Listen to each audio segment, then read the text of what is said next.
Coming to you live with all the sports action from around the UP. Welcome to Friday Night Frenzy. Good evening, everyone, and welcome to Friday Night Frenzy, once again presented by the Venice Pub and Pizzeria of Ishpeming. October 5th, 2012. That was the last time that the Ishpeming Hematites lost a football game, 20-8 that night at Negaunee. Since that night, the Hematites have won 27 straight games and 2 state titles. Ishpeming returned to Negaunee tonight for the first time since that last loss to the rival Miners. First quarter, not much offense from either team. Ryan Sergila finds the hole, and he picks up 14 yards and a first down, but there was no score after one. Second quarter action, Ishpeming's ground game wasn't doing much, so they went to the air. Ozzie Corp finds Nick Clement, who dips, ducks, dives, and dodges his way to the Negaunee 18-yard line. The very next play from scrimmage, Ozzie Corp gets a couple of great blocks, and that's all Ozzie needs. Touchdown, Hematites, 2-point conversion, good, 8-0 Ishpeming. Just before the half, the Hematites at their own 20-yard line. The other Ozzie Hakkarainen, goes to the far side, finds a little daylight, one man to beat, and Ozzie is going off the rails on a crazy train. 80 yards to the house. Ishpeming led 16-0 at the half, and they win it tonight, 28-0 for win number 28 in a row. Down the road from Negaunee at Westwood High School, the Patriots hosted the Norway Knights. First quarter action, the Patriots on the move, or so they thought. Mitch Messing coughs up the football, and Ryan Dabb pounces on the ball, and the Knights were in business.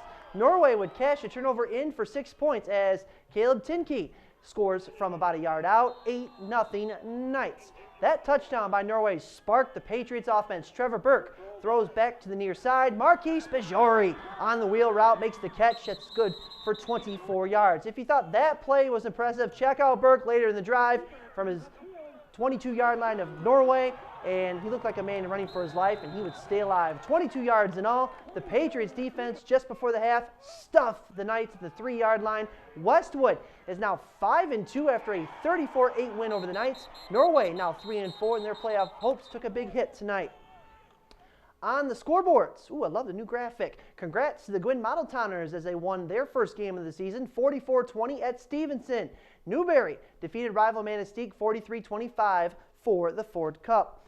Battle of the Horses, the Munising Mustangs and the Bark River Harris Broncos. Both teams entered the game with 5-1 records. Hunter Messersmith picks up the first down for the Broncos in the first quarter on this nice pitch and catch, but the drive would stall out inside the 30-yard line. Munising would strike first tonight. Austin Kelto takes the ball and reaches over the goal line to make the score 6-0 Mustangs. A few minutes later, Munising gets the ball back. Kelto goes to the air this time. Andy Cooper on the receiving end for the long touchdown score. Cooper caught 3 touchdown passes tonight. Let's go to the second quarter. The Mustangs on the move yet again. Kelto buys a little time, throws in a double coverage where Alex Hill goes up, and Alex Hill brings it down. Hill caught 2 TDs as well. Austin Kelto finished the night 9 of 11 through the air for 228 yards, 5 passing touchdowns, 1 rushing touchdown, and that pass deflection right there. Munising blanks the Broncos 42-0, and the Munising Mustangs secure a playoff spot. Back to the scores. Forest Park defeated Baraga behind 3 touchdown passes from Connor Keserly and 2 rushing touchdowns from Lee Graff, and it's somewhat of a basketball game score. North Central edged North Dickinson 48-44. Speaking of close games, Houghton and Lakeland and Hubble played one of those this evening as well. Third quarter, Houghton trailing 14-8. Ben Killar airs it out for Hunter Richards, who hauls it in inside the Lakes 5-yard line.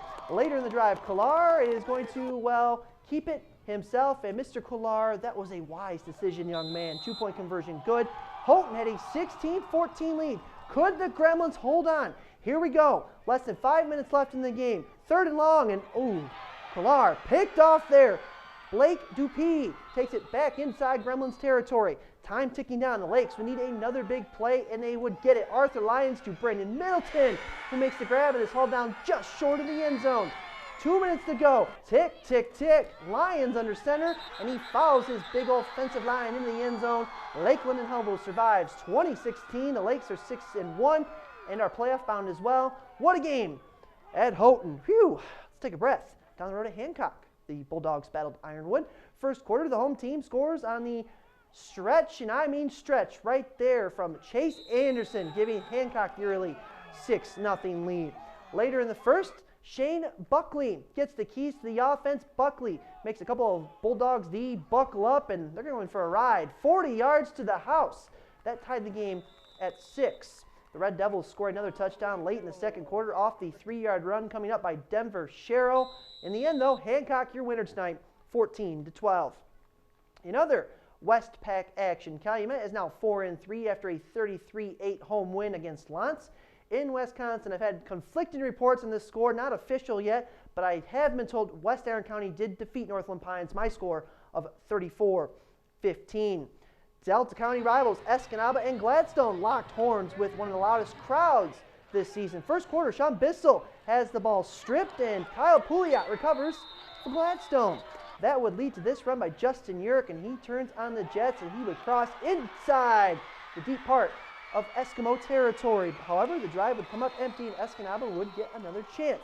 Running back Sean Bissell redeems himself from that earlier fumble to the tune of 6 points for the Eskimos. Touchdown, 7-0 at the half in favor of Eski. Third quarter action we go, where Logan Lamb decides to keep the ball and power through a couple of defenders, making it 19-0 in favor of the visiting team. Again, it's a run. Again, it's Mr. Bissell, where he punches it in, increasing the lead to 25-0. Would not be stopped tonight. This one, all Escanaba in the second half, they win it 41-14. In other GNC action, perhaps the Maroons were a little upset. The #1 ranking in the UPSA Big Schools poll went to Ishpeming last week instead of them. They put up 70 points tonight in a win at Milwaukee Marshall. Eric Pullman set a school record for making 10 extra points in a game. Cedarville took down Ewan Trout Creek the final there, 49-6. There are a few high school football games on the schedule tomorrow. Kingsford plays at Iron Mountain. Marquette welcomes Constantine to town. Gogebic takes on Comstock at St. Ignace. Ontonagon plays at Brimley, and Rapid River heads to Eben for a matchup against Superior Central. Well, we have to take a quick break here on Friday Night Frenzy. There's still plenty more to get to. Up next, we head to Marquette to see how the NMU volleyball team fared at home inside the comfy confines of Vanderman Arena. Those highlights are next on the Frenzy right here on ABC 10.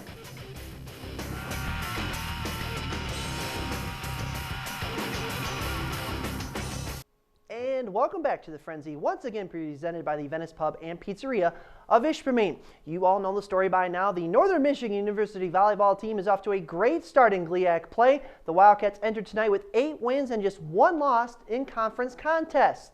Wildcat Willie was on hand as the Cats battled Ohio Dominican. Early on, the Panthers showed their claws and enjoyed an early lead. Ashlyn Aiken sets up Jackie Ostreich for the kill past the NMUD.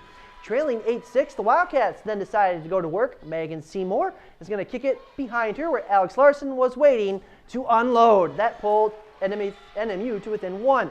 After a terrific dig by Alex Berger, Seymour leaves it for Jamie Hogenboom.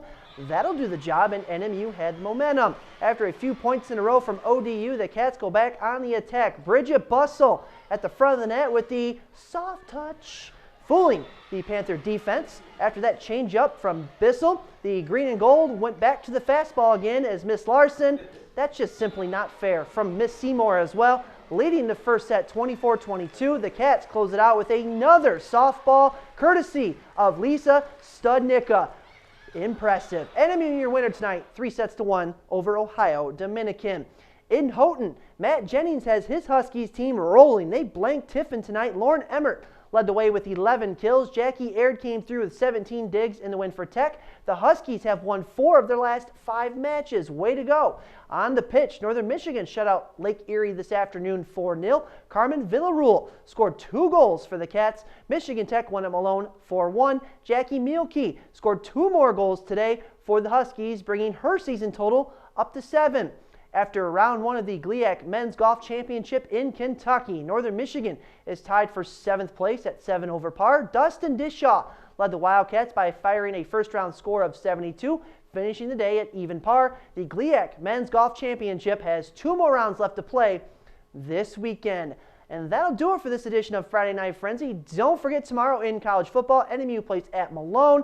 The Cats are looking for their second win of the season. Michigan Tech is also on the road at Northwood. Michigan State gets Purdue. You can watch that game on ABC 10. The Wolverines take on Penn State underneath the lights at the Big House. Kickoff there set for 8 p.m. On Sunday, the Packers are in Miami and the Lions are in Minnesota. Jimmy Kimmel Live is next.